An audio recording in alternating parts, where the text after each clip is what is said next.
Assalamualaikum warahmatullahi wabarakatuh. Waalaikumsalam warahmatullahi wabarakatuh. Alhamdulillahi wahdah, sadaqa wa'dah, wa nasara 'abdah, wa a'azza jundah. Wassalatu wassalamu ala man la nabiyya ba'dah, wa ala alihi wa sahbihi wa mawalah. La hawla wa la quwwata illa billah, amma ba'du. Saudara-saudara kaum muslimin rahimakumullah. Seperti kita maklum bahwa Allah Subhanahu wa ta'ala menciptakan manusia dan jin untuk melaksanakan ibadah kepadanya. Manusia yang ingkar terhadap perintah ini dinamakan dengan orang-orang kafir. Sedangkan jin yang mengingkari perintah ini dinamakan dengan setan atau syaitan dalam bahasa Qur'annya. Kemudian dalam perkembangannya, jin-jin yang kafir yang dinamakan setan ini bersekongkol dan menjadi bala tentaranya iblis untuk menggelincirkan manusia dengan berbagai macam cara dan jalan dari hal-hal yang diridhoi oleh Allah Subhanahu wa ta'ala. Adapun yang namanya iblis pada hakikatnya cuma satu saja, yaitu yang ingkar kepada perintah Allah untuk sujud kepada Nabi Adam alaihi salam. Iblis inilah kemudian yang menjadi sesepuh, raja, biang atau dedengkotnya para setan. Seluruhnya akan tunduk kepada komando iblis, akan taat dan setia kepada perintah iblis untuk mencari teman yang sebanyak-banyaknya guna menemani mereka di neraka nanti. Maka mereka pun melakukan satu proklamasi yang bisa kita baca dalam surah Al-A'raf ayat 16 dan 17, di mana iblis dengan tegas menyatakan, qala fabima aghwaytani la'aq'udanna lahum siratakal mustaqim. Wahai Allah, kata iblis, dari sebab engkau telah menghukum saya, dari sebab engkau telah mengusir saya dari surga, maka saya berjanji akan menipu, akan menggelincirkan mereka, Adam dan keturunannya, dari jalanmu yang lurus. Apa jalan yang lurus? Tidak lain Islam ini. Dengan segala cara dan jalan, iblis dan bala tentaranya akan berusaha menggelincirkan manusia dari jalan yang lurus. Caranya bagaimana? Ayat ke-17 menjawab, "Tsumma la'atiyannahum min ba'di aydihim." Akan kami datangi mereka, akan kami goda mereka dari arah sebelah depan. Kalau cara itu tidak kena, wa min khalfihim, kami goda mereka dari sebelah belakang. Andai kata cara itu pun tidak mempan, wa an aimanihim, dari arah sebelah kanan. Kalaupun itu gagal, wa an syama'ilihim, kami akan datang dari arah sebelah kiri. Pendeknya dari 4 penjuru angin, iblis dan seluruh bala tentaranya yang bernama setan belum akan puas sebelum kita tergelincir dari jalan yang lurus yang diridhoi oleh Allah Subhanahu wa ta'ala. Sebagian ahli tafsir menjelaskan bahwa jika iblis menggoda dari arah depan, yang dimaksud dari depan ini adalah dunia. Sehingga manusia menjadikan dunia sebagai tujuan akhir dari seluruh kegiatan hidupnya. Ia pergi pagi, pulang sore, peras keringat, banting tulang, tidak ada yang dikejar kecuali dunia dan cuma untuk kepentingan dunia. Dunia yang membuat orang berpaling daripada akhirat. dunia yang membuat orang lupa kepada tujuan penciptaannya, maka dunia termasuk perangkap iblis. Apa isi dunia? Biasanya yang lazim itu 3 ta itu. Harta, tahta, wanita. Itu yang bikin orang jadi sibuk sampai lupa kepada tujuan penciptaannya. Untuk apa dia diciptakan oleh Allah? Ini wa'an mimbaini aidihim. Kami goda mereka dari arah depan dengan menyodorkan dunia dalam bentuk yang hijau ranau, dunia dalam bentuk yang manis sehingga mereka tenggelam di dalamnya lalu melupakan akhirat. Kalau cara itu juga tidak kena, wa min khalfihim, kami datang dari sebelah belakang. Kami lupakan mereka kepada akhirat. Itu mah urusan nanti bagaimana saja. Yang penting yang kita hadapi sekarang apa? Dunia. Akhirat kita belum tahu dan bahkan belum tentu ada. Yang sudah pasti saja kita garap. Melupakan akhirat. Wa an aimanihim, yang dimaksud dari arah sebelah kanan, iblis dan setan selalu menghalang-halangi manusia untuk berbuat kebaikan. Karena kanan adalah lambang kebajikan. Sedangkan an syama'ilihim, kiri adalah lambang kejahatan. Dicegahnya kita berbuat kebajikan dan dibisikannya kita untuk selalu melakukan kejahatan dan kemunkaran. Wala tajidu aktsarahum syakirin, dan akan kamu dapati sedikit sekali di antara manusia yang bersyukur atas nikmat yang telah engkau berikan kepada mereka. Ditanamkan rasa ingkar kepada nikmat. Jika kita tidak kufur iman, dibuatnya kufur nikmat. Mengeluh padahal hidup sudah serba cukup, merasa masih sangat kurang padahal orang lain sudah titik air liurnya melihat keadaan kita. Sedikit sekali di antara mereka yang pandai bersyukur kepada nikmat yang telah engkau berikan itu, ya Allah. Jadi untuk ingkar nikmat, bisikan selalu datang dari iblis.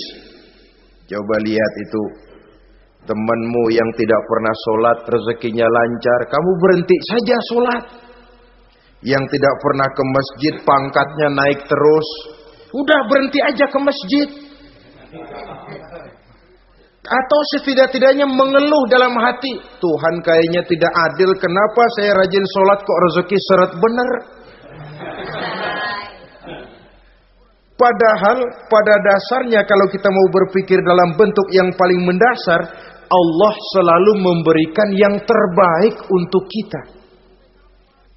Jika begini keadaan kita, inilah yang terbaik buat kita menurut pertimbangan Allah. Jika kita menuntut lebih lagi, mungkin dengan keadaan yang lebih itu kita bisa tergelincir. Dan Allah lebih tahu itu.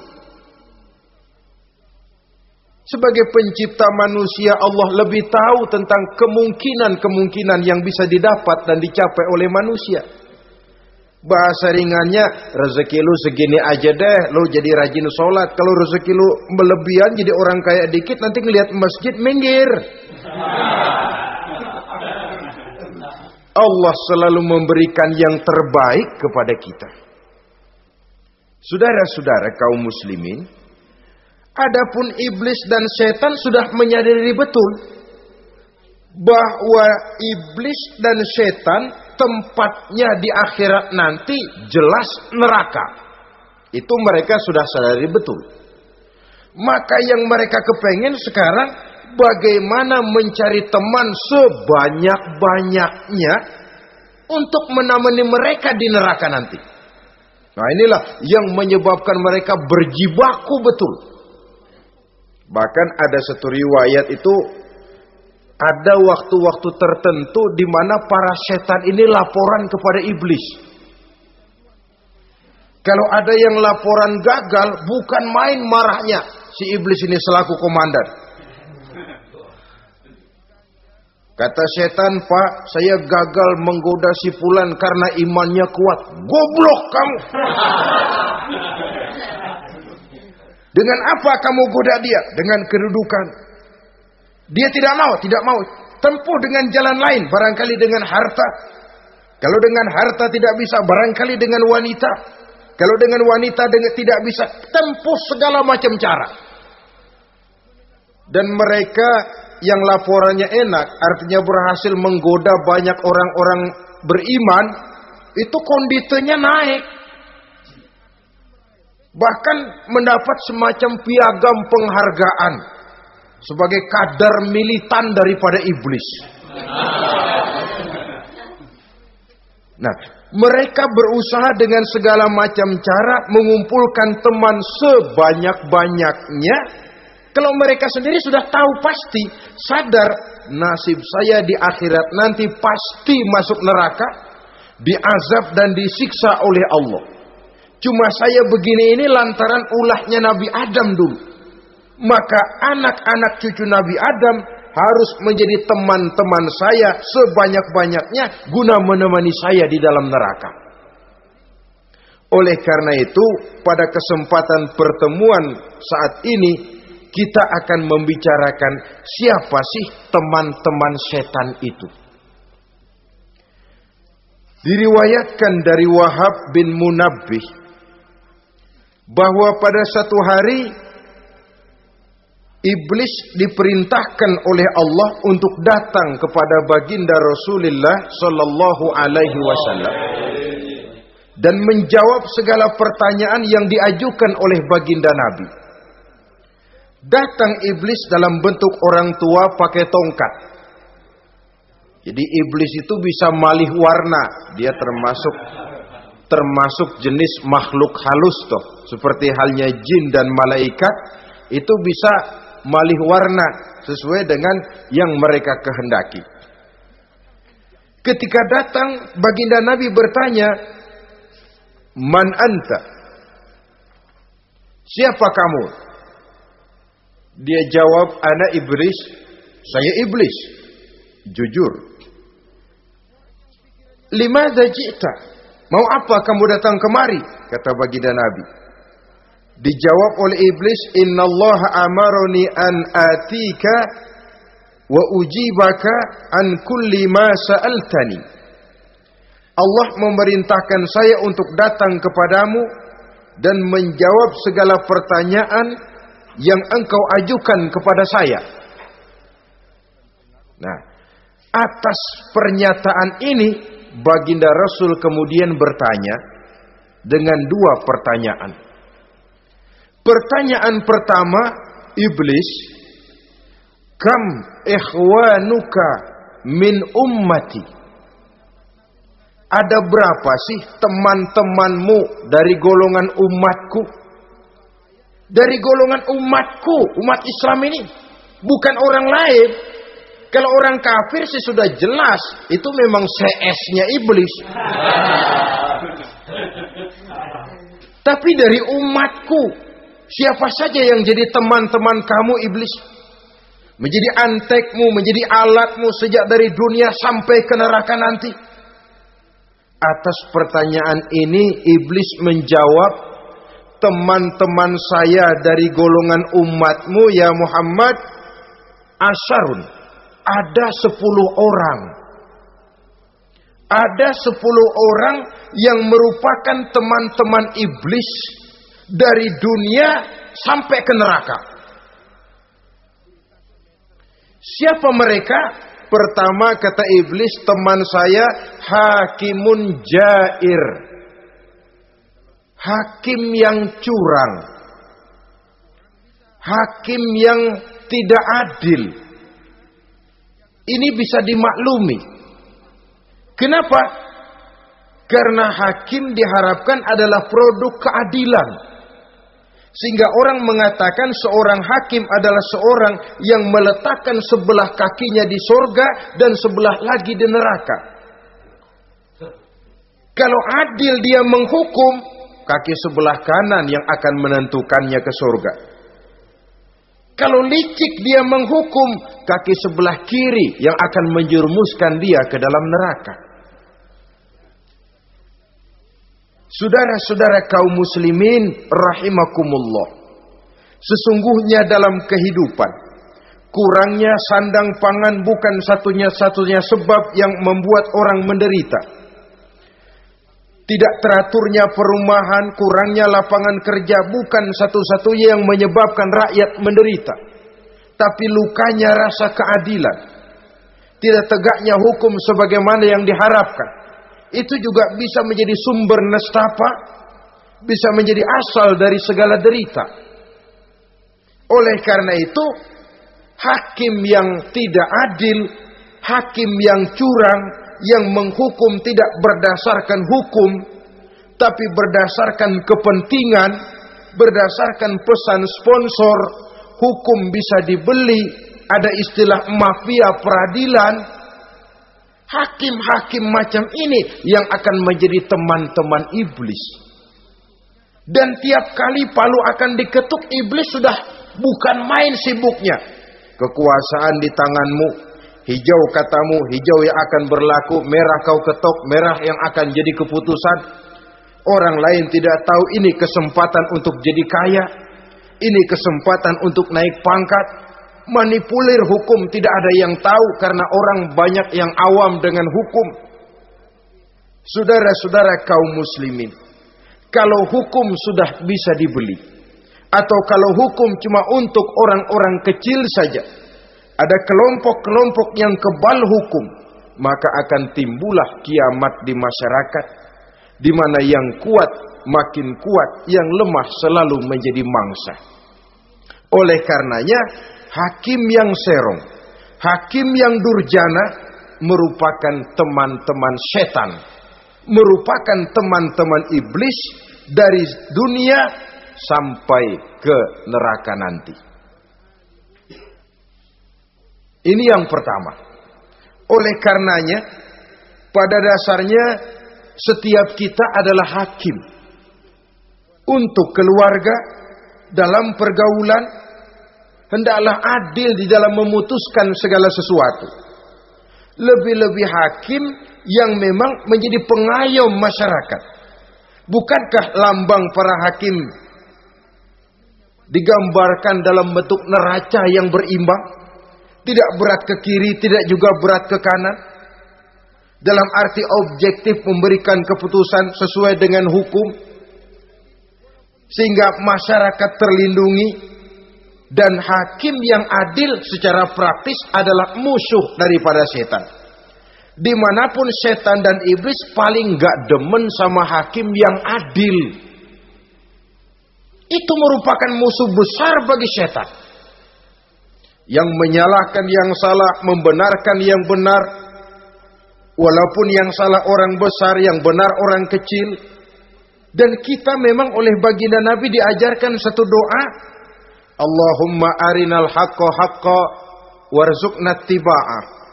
Ya Allah, perlihatkan kepada kami bahwa yang benar itu benar. Sebab sering kita lihat yang benar jadi tidak benar. Ini memerlukan kekuatan batin. Yang benar tampakkan kepada kami kebenarannya ya Allah. Sebab sekarang banyak ketidakbenaran yang dikamuflase. Banyak ketidakbenaran yang diberikan lipstick. Sehingga kelihatannya menjadi benar. Ini baik doa ini saya pikir dibaca oleh para hakim.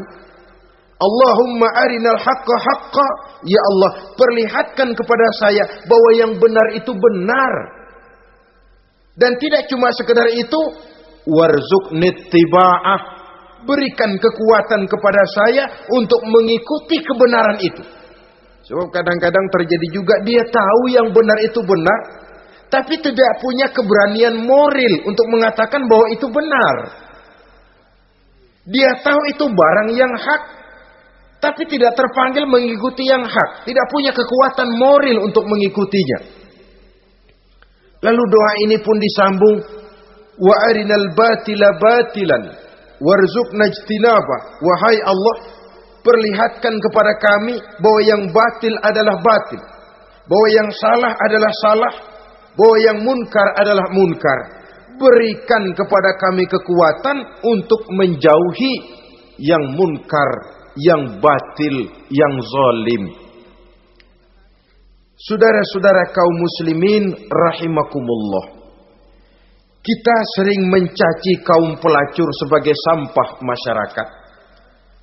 Tapi sadarkah kita bahwa pelacuran di bidang hukum, pelacuran di bidang intelektual, kadang-kadang pelacuran di bidang agama, dalam arti menjual ayat untuk membela yang salah dan menekan yang benar, ini juga tidak kalah bahayanya dengan prostitusi, pelacur-pelacur yang kita anggap sebagai sampah daripada kehidupan masyarakat itu.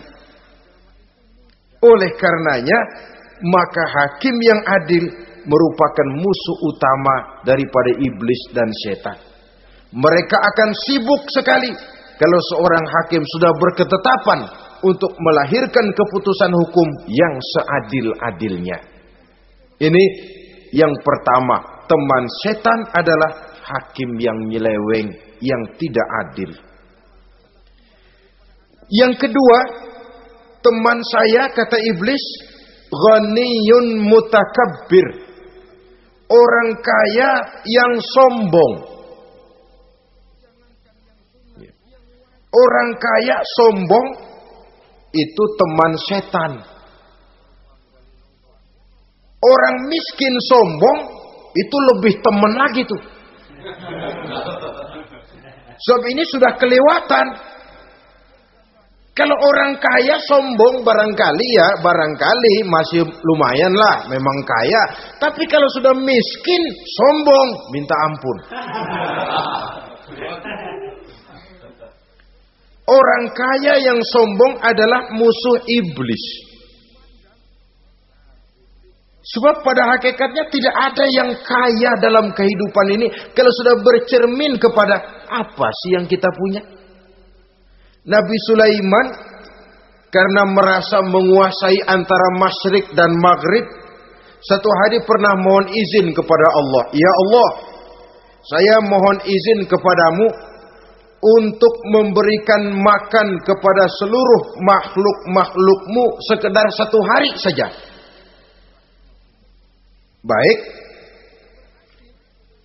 Satu hari Nabi Sulaiman mau menjamin menanggung makannya semua makhluk.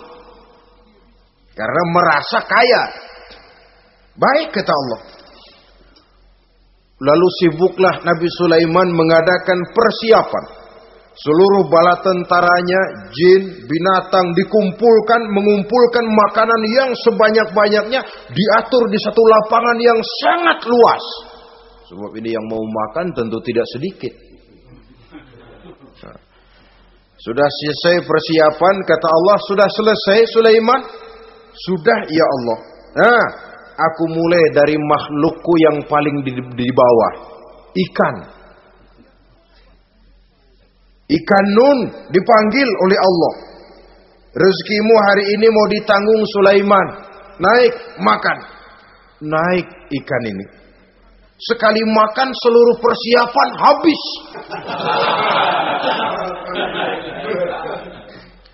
Goleng kepala Nabi Sulaiman, beliau sadar lalu sujud, maha kaya engkau ya Allah.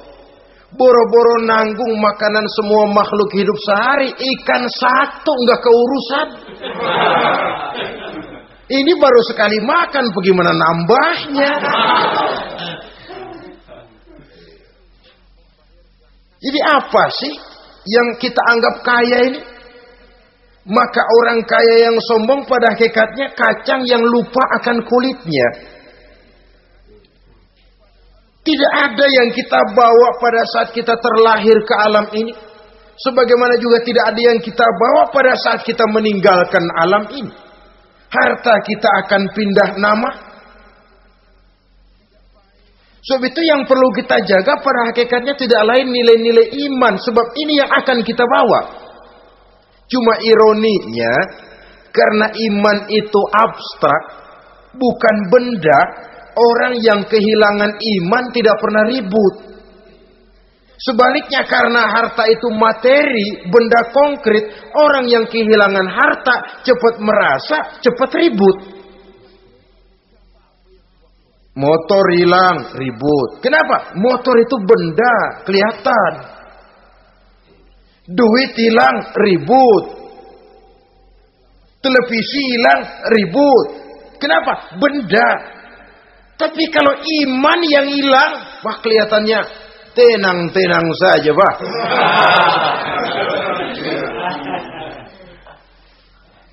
Padahal ini usaha iblis bagaimana orang kehilangan iman, menjadi kafir, masuk grup dia untuk menemani dia di dalam neraka nanti. Dia gelincirkan iman kita, dan kita sering tanpa terasa telah mengalami pergeseran nilai-nilai iman kalau tidak tergusur sama sekali. Cuma saya katakan tadi, oleh karena iman ini bukan benda, orang yang kehilangan iman kurang begitu merasa. Padahal ini yang paling berharga. Sebab ini yang akan kita bawa menghadap Allah. Orang itu kalau sudah yakhruju minad dunya bighairi iman, keluar dari dunia, meninggalkan dunia dan seluruh isinya, kembali menghadap Allah dengan tidak membawa iman, tempatnya jelas sudah. Itu yang paling kita khawatir. Pangkat jelas tidak kita bawa. Harta benda akan pindah nama jadi milik ahli waris kita. Tiba-tiba iman yang cuma satu itu tempat kita bergantung, hilang juga dari diri kita. Dengan apa kita mau menghadap Allah? Dan kemalangan apa yang lebih besar dari orang-orang yang telah kehilangan iman pada saat dia menghadap Allah Subhanahu wa ta'ala. Karena itu saudara-saudara, terutama yang diberikan amanah berupa harta oleh Allah dalam kehidupan ini, bersyukurlah kalau saudara diberikan kepercayaan oleh Allah untuk menyalurkan rezeki kepada orang lain. Seperti keran yang nyimpen air tapi tidak untuk dirinya, disalurkan kepada yang memerlukannya. Rezeki dia cuma lewat tangan saya. Rezeki dia cuma lewat tangan saya. Berbahagialah orang kalau dipercayai Allah untuk menyalurkan rezeki kepada orang lain. Artinya agen. Wong ditunjuk jadi agen Allah, kok nggak bangga? Kalau sudah kemari cara berpikir, insya Allah rasa bakhil bin pelit alias medit bin koret.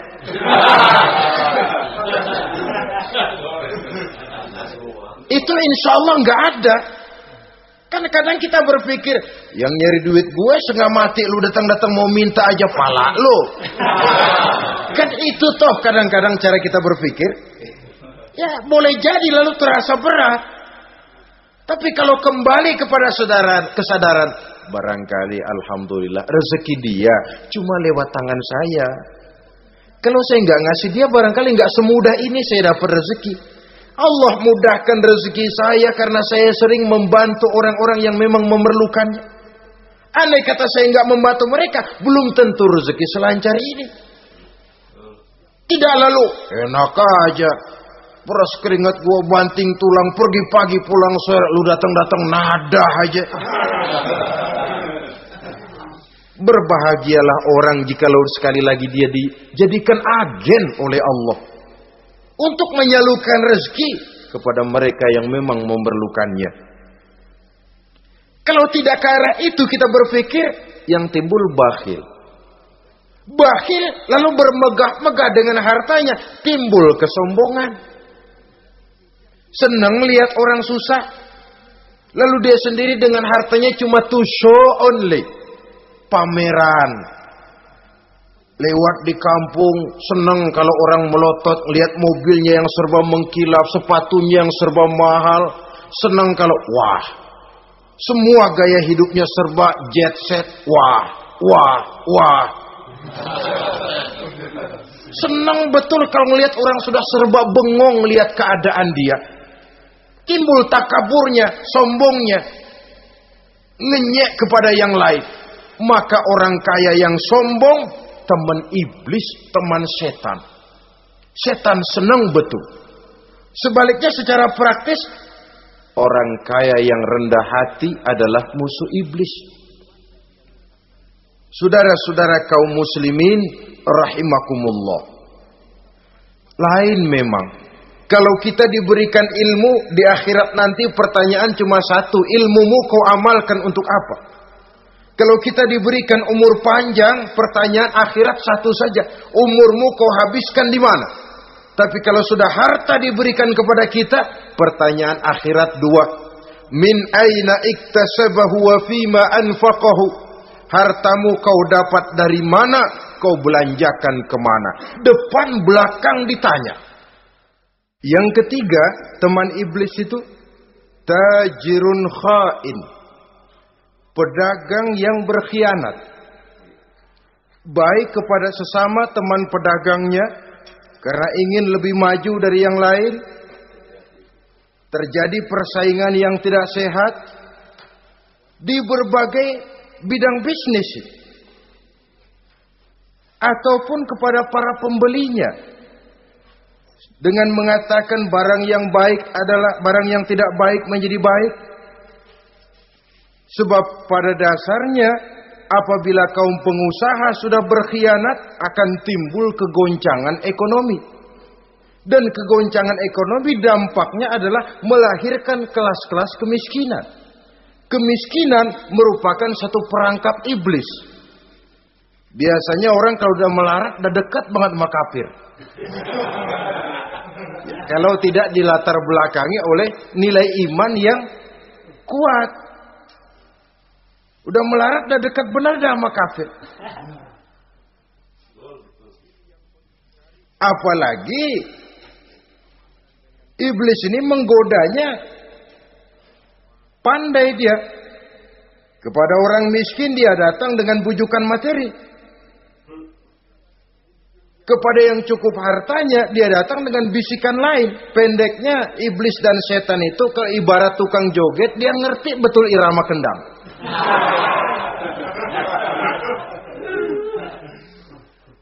Di mana kelemahan orang itu dia selidiki, dia pelajari, dari arah situ dia masuk. Dan secara strategi perang, iblis dan setan ini posisinya memang lebih menguntungkan daripada kita. Kenapa? Dia melihat kita, kita mah nggak lihat dia. Dia bisa pelajari kebiasaan dan kecenderungan kita. Kita nggak tahu kadang-kadang kelemahan kita. Dari arah itu dia masuk. Posisi dan strateginya lebih menguntungkan daripada kita. Saudara-saudara kaum muslimin rahimakumullah.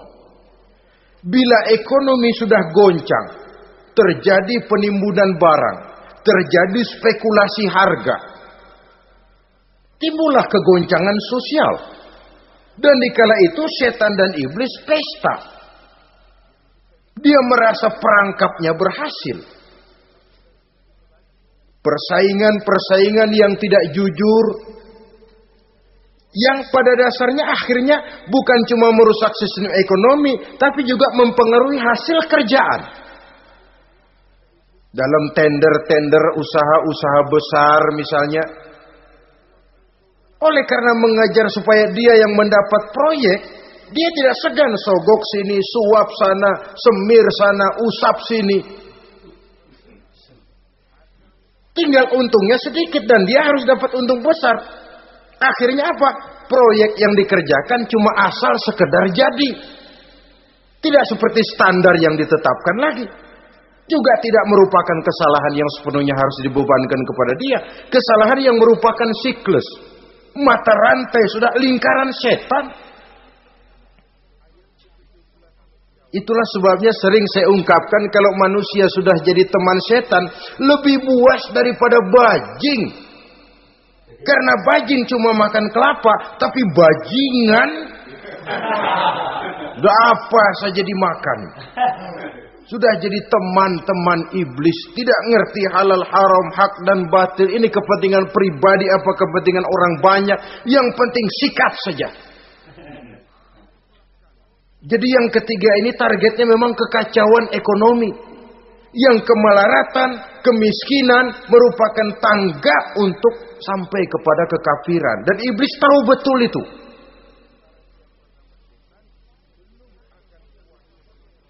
Lain misalnya contoh yang diberikan oleh Rasul. Rasul kan pernah dagang di kala remaja itu. Membawa dagangannya Siti Khadijah. Kain. Beliau dagang kain. Berapa kain ini?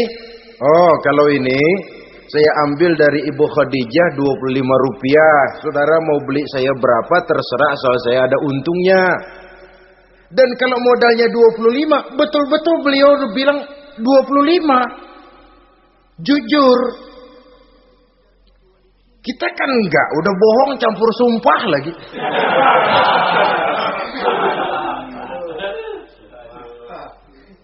Ini yang ketiga. Yang keempat, teman-teman setan, teman-teman iblis, syaribul khamr. Orang yang minum arak, pemabuk, itu teman setan. Bahkan divonis tidak beriman orang yang pada saat meninggal dunia di dalam perutnya itu masih ada khamr. Tidak beriman divonis. Jadi dalam satu pesta di mana disediakan minuman-minuman keras, iblis itu sudah masang perangkap. Dan bila minuman itu dihampiri orang, dia mulai senang, wajahnya berseri-seri. Kalau minuman dituang ke gelas, dia tepuk tangan. Bila minuman mulai mengalir ke tenggorokan, dia jijimprakan iblis. Girang bukan main.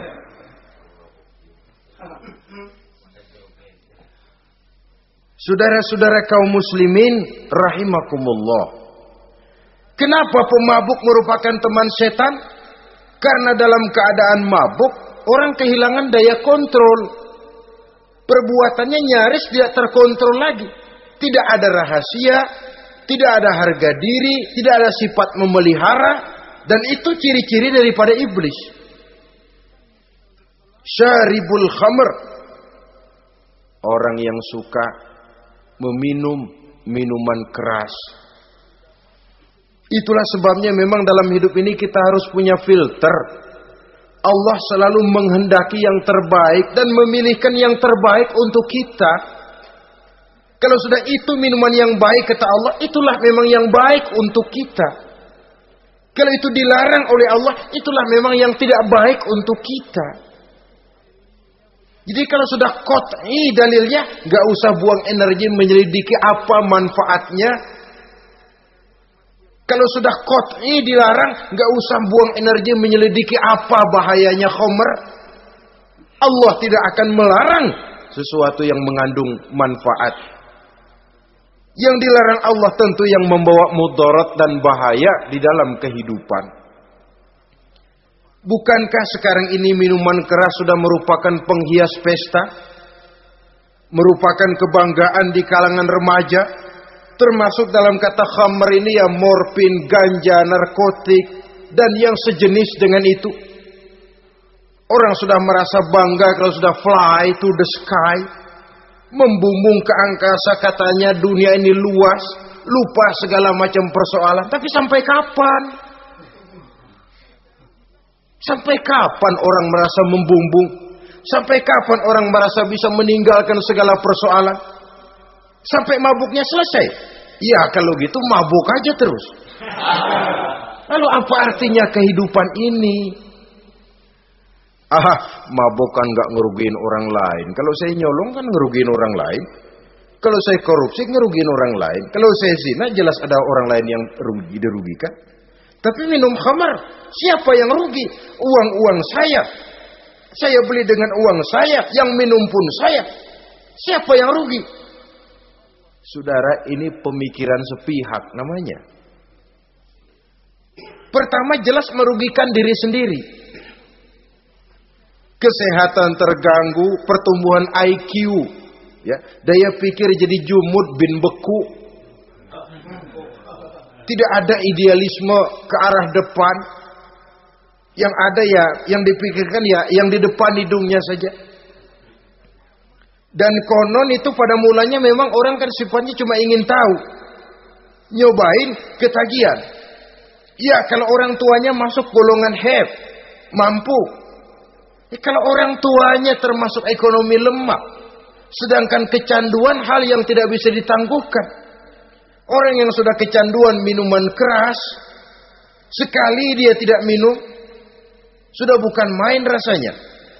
Orang yang sudah biasa minum ganja, morfin, narkotik, satu kali dia tidak bertemu itu, sudah nggak keruan rasa. Orang tuanya tidak mampu, kenapa lalu nggak ngelamun yang negatif? Ya kalau dia keluarga have, orang tuanya masih ngelarang, dia bisa jual hal lain di rumahnya yang ada harganya. Tip deka itu, video kah itu, mobil kah digade dulu. Kalau di kampung, anak-anak muda yang menengah ke bawah, kenapa nggak ayam orang disamber?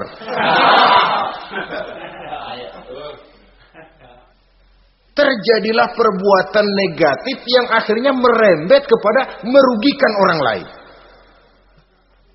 Hakikatnya zohirnya memang pada mulanya hanya merugikan diri sendiri, tapi lambat laun akan merembet juga kepada merugikan orang lain. Oleh karena itu pantas kalau dalam perjalanan Mi'raj begitu hendak start dari Masjidil Aqsa menghadap Allah, kepada baginda Nabi disodorkan 2 gelas minuman. Segelas susu dan segelas arak. Muhammad, kau ambil salah satu minuman itu, kau minum. Mantap, Nabi mengambil gelas yang isinya susu lalu beliau minum. Selesai minum kata Jibril, "Shaddaqta ya Muhammad, laqad asabtal haq." Kamu benar Muhammad, pilihanmu tepat. Kenapa? Untung saja susu yang kamu minum. Kalau arak yang kamu ambil, kamu pilih dan kamu minum, pasti umatmu bakal pada jadi umat teler semua nanti. Wong Nabi milih susu saja umatnya masih banyak yang teler. Apalagi kalau beliau memilih khamr waktu itu. Tapi ini sekedar simbol bahwa begitulah kita dalam hidup. Saudara, kalau di depan kita ditaruh segelas jamu, segelas sirup, kira-kira pilih mana? Jamu. Sirup apa jamu? Jamu. Orang yang berpikir panjang ke depan, dia bakal pilih jamu. Memang pahit, getir, nggak enak, tapi besok pagi badan enteng, kerja semangat, berpikir cerdas, gairah ada. Orang yang pikirannya pendek, ngapain jamu getir nih, sirup nih, manis ini. Dia minum, bukan main manisnya, besok pagi bibir pada jontor. Begitulah dalam kehidupan ini. Maka hendaknya kita berusaha dengan sekuat kemampuan untuk menghindarkan diri dari minuman keras dan pengaruh-pengaruhnya. Yang kelima, teman iblis itu al-qattat, tukang-tukang fitnah. Itu suling iblis itu, trompet setan. Sebab apa? Benar kalau Quran mengatakan, Nabi mengatakan al-fitnatu asyaddu minal qatli. Fitnah lebih bahaya dari pembunuhan. Sebab apa? Pembunuhan membunuh orang secara langsung. Fitnah membunuh orang pelan-pelan. Kalau mati mendingan cepat daripada pelan-pelan. Pelan-pelan mati, cepat mati enakan cepat, nggak ngerasain sakit. Fitnah membunuh orang pelan-pelan. Nama baik orang hancur, dicoreng-moreng di tengah masyarakat. Maka tukang-tukang fitnah, teman-teman setan dari dunia sampai ke neraka nanti. Karena fitnah lebih bahaya daripada pembunuhan. Mengada-ada yang tidak ada diada-adakan, fitnah. Melebih-lebih, berita semeter jadi 3 meter, yang 2 meter. Ya kalau positif, kalau negatif, fitnah. Memang orang bilang kalau kita nitip duit jangan harap lebih, kurang bisa. Tapi kalau nitip omongan jangan harap kurang, pas saja sudah untung itu. Biasanya lebih, namanya omongan. 1 meter jadi 2 meter, 2 meter jadi 3 meter. Itu sifat dari yang namanya omongan. Kita kirim uang, udah gak bakalan lebih dah. Ini nitip uang sama saya 50.000, tambahin 10.000 ah. Langka yang berpikir begitu. Kurang malah bisa. Enak aja nitip, gua kan kemarin pakai ongkos. Hitung transport misalnya. Tapi kalau sudah nitip omongan, pas saja sudah untung loh. Biasanya malah lebih. Fitnah pernah melanda Nabi Zakaria. Fitnah pernah melanda Habil dan Qabil. Fitnah pernah melanda Nabi Ibrahim. Fitnah bahkan pernah melanda kehidupan baginda Rasulullah sallallahu alaihi wasallam. Dalam peristiwa yang lazim kita kenal dengan hadisul ifki, bagaimana gosip pun sempat mengguncang rumah tangga kehidupan baginda Nabi. Sehingga pantas kalau beliau sendiri mengatakan al-fitnatu asyaddu minal qatli. Fitnah itu lebih bahaya daripada pembunuhan, karena fitnah membunuh orang secara pelan-pelan.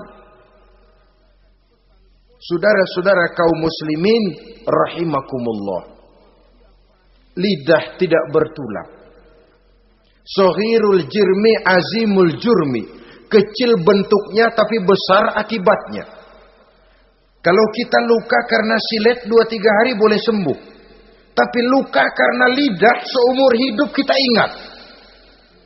Asal lihat orangnya ingat nih, dia nih yang ngomong kagak enak bang adik gua tandain dah.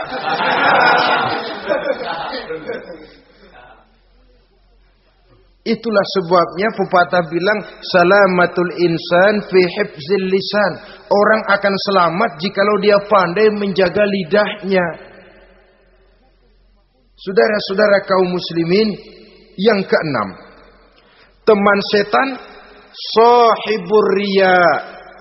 Orang yang riya, beramal cuma to show only, supaya ingin dipuji orang, ingin dilihat orang, riya namanya. Tidak ada ikhlas. Sebab kata Imam Ghazali, an-nasu kulluhum niyamun illal alimun, wal alimuna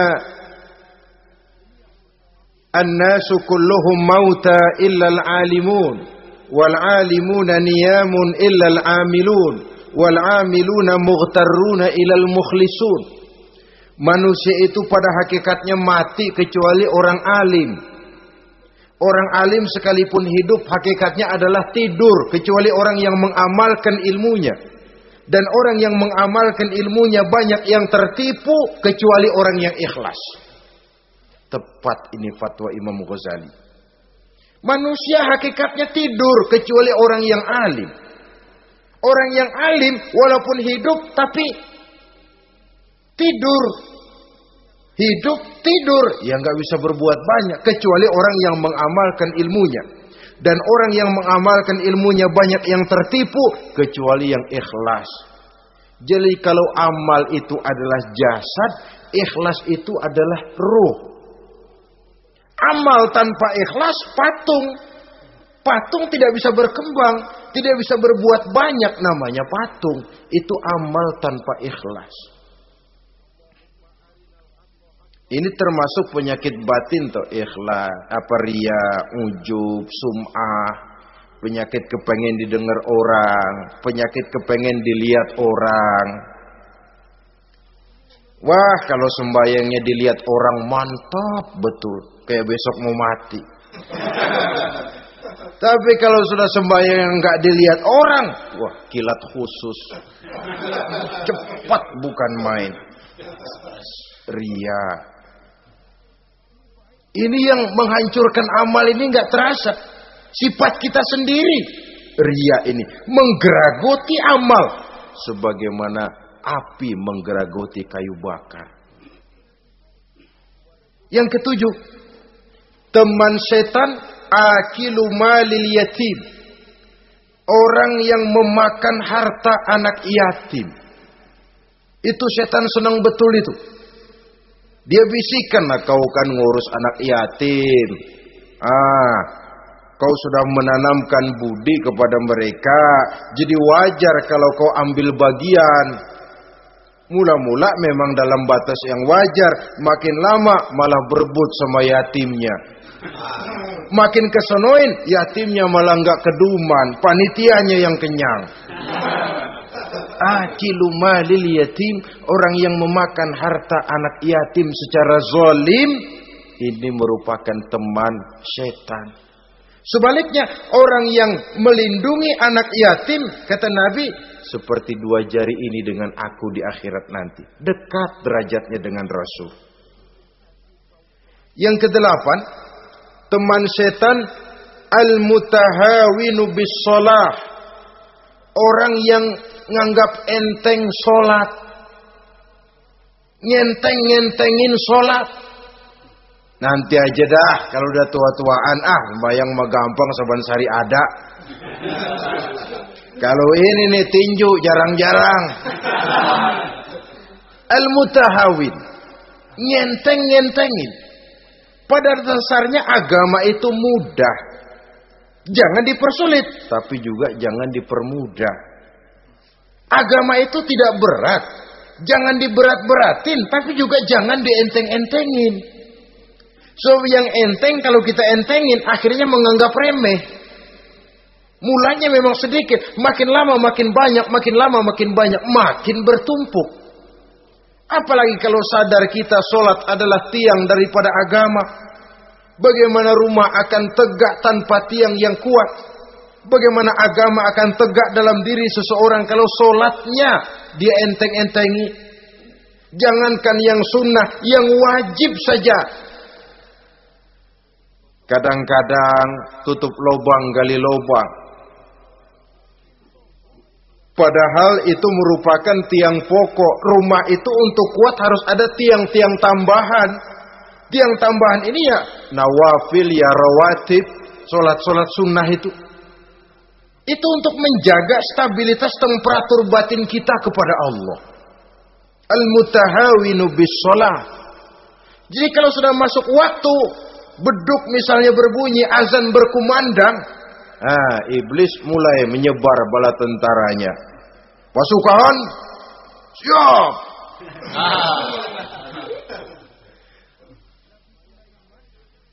Kama yang dagang dia bisikin, sedang enaknya lu dagang, gua beli lagi banyak-banyak, sembahyang mah ada besok. Sama yang kerja, jangan ditinggal ini kerjaan, tanggung, sembahyang masih ada besok. Saudara-saudara kaum muslimin rahimakumullah. Andai kata kita berhasil, kita tinggalkan kesibukan, lalu kita pergi sholat, apa iblis diam? Setan tenang? Tidak. Masih dia bisiki kita. Iya, kalau mau sembahyang ya sembahyang, cuma buruan udah. Nah, yang mau belanja, yang menunggu, bukan main. Sampai ruku kita tidak sempurna, bacaan kita semrawut, sujud kita tidak lengkap. Sholat juga, tapi disitulah masuk iblis. Atau kalau itu kita berhasil cegah, ruku tertib, ada tumakninah, sujud bagus, iblis masuk lagi. Wah, memang sembahyang kamu mantap. Orang lain gak ada yang sembahyang kayak kamu. Yang timbul apa? Ujub. Sombong kepada diri sendiri. Begitu rapi sembahyang, lu ya pada kagak sembahyang, apaan lu? Gua nih. Itu sudah perangkap iblis. Jadi lewat segala macam cara dan jalan, kepada yang ibadahnya bagus ditanamkan rasa ujub. Kepada yang mau berusaha bagus ditanamkan sifat was-was, buru-buru. Saudara-saudara kaum muslimin, ini yang ke-8. Yang ke-9, mani'uz zakah. Orang yang enggan membayar zakat itu teman setan. Gak ada urusan sama zakat. Sayang-sayang harta dizakatin. Saudara-saudara, padahal zakat itu kata Nabi, zakku amwalakum biz zakat. Bersihkan hartamu dengan zakat. Jadi barangkali bercampur harta itu dengan sedikit yang tidak baik, bercampur dengan yang kotor. Zakat itu membersihkan yang lain. Kita misalnya dalam satu kelas punya murid 40 orang, 42 orang, ada 2 orang yang bandel, nggak ketulungan. Sudah segala macam cara kita perbaiki, nggak juga berhasil. Ini kan kalau nggak diatasi kan mempengaruhi yang teman-teman yang 40 orang. Untuk menyelamatkan yang 40 ini, nggak apa-apa yang 2 keluarin. Bikin pemecatan. Anak saudara, kami sudah tidak sanggup lagi mengajar. Dengan ini kami berhentikan dari sekolah yang kami pimpin untuk menyelamatkan teman-teman yang lebih banyak. Mengeluarkan yang 2 untuk menyelamatkan yang 40. So kalau tidak ini nanti ngerembet, yang 40 ngikut jadi ngeres. Itu juga harta. Zakat untuk membersihkan yang masih tersisa. Yang terakhir yang ke-10, teman setan, musuh, teman iblis, man yutilul amal. Orang yang terlalu panjang angan-angan. Penghitung bintang di langit. Yang hidup cuma ngitung jikalau. Wiridannya cuma jikalau. Tidak pernah mau berbuat, cuma angan-angan kelewat panjang. Yang ngelamun kan nggak ada sekolahan, ya siapa juga bisa ngelamun. Orang bukan tidak boleh bercita-cita, bahkan cita-cita yang mendorong kita untuk bergairah dalam kehidupan. Tapi kalau cita-cita tanpa langkah konkret, yang penting kan punya kemauan, lebihnya tawakal, nggak cukup. Pernah datang ke masjid seorang sahabat. Begitu sampai dia turun dari onta langsung menghadap baginda Nabi. Nabi tanya, ontamu udah diikat belum? Belum ya Rasul. Kenapa? Saya tawakal kepada Allah. Tuh orang diomelin sama Nabi. Ikat dulu, habis gitu baru tawakal. Betul toh. Ikat dulu tuh onta, lebihnya baru tawakal. Kalau udah diikat masih lari juga, itu tawakal. Lah belum diikat udah tawakal. Orang yang terlalu panjang angan-angan, yang akhirnya kalau tidak merusak cara berpikirnya,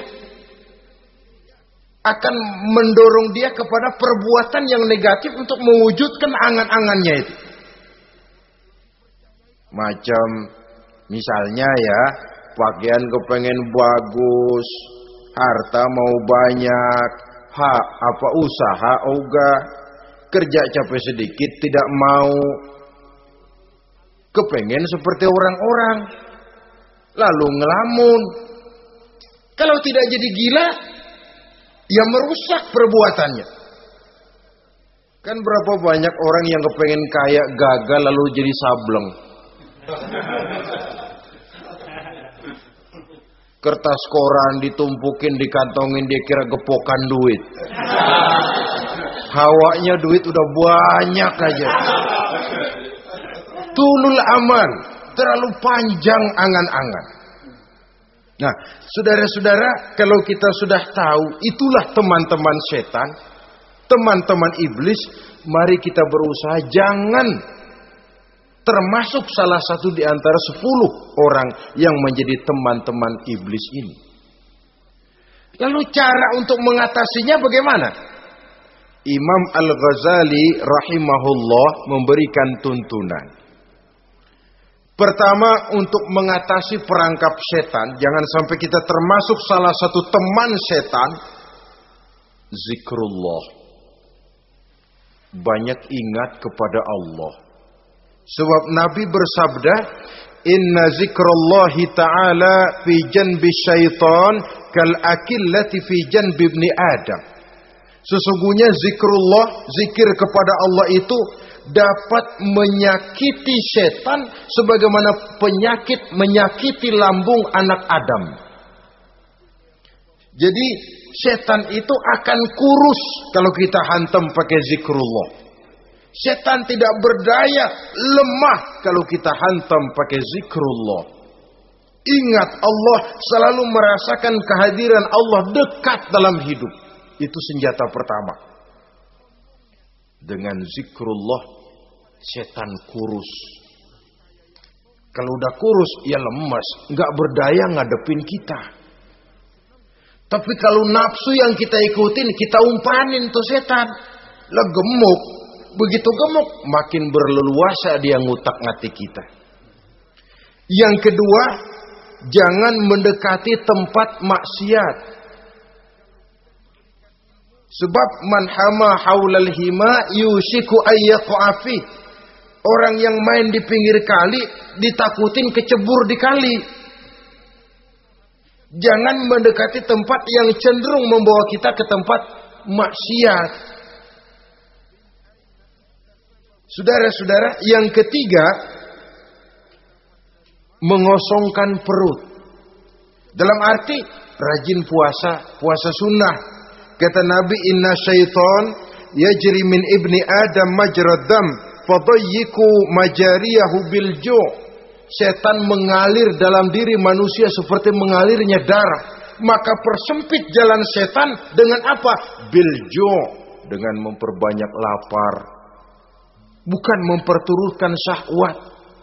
Pantas kalau Nabi bilang, saya adalah sekelompok orang yang tidak makan kecuali kalau kami lapar. Dan kalau kami makan, tidaklah sampai kekenyangan. Bukan enggak kenyang, tapi enggak kekenyangan. Yang terakhir kata Imam Ghazali, hendaknya kita selalu ingat bahwa tujuan iblis dan setan adalah menjerumuskan manusia. Menyengsarakan manusia. Supaya kita menjadi teman mereka di neraka nanti. Kalau ingat itu, insya Allah kita bisa mengerem diri. Nah, inilah saja yang dapat kita sampaikan pada pertemuan kali ini. Mudah-mudahan ada manfaatnya. Terima kasih dan mohon maaf. Usikum wa nafsi bitaqwallah. Wassalamualaikum warahmatullahi wabarakatuh. Waalaikumsalam.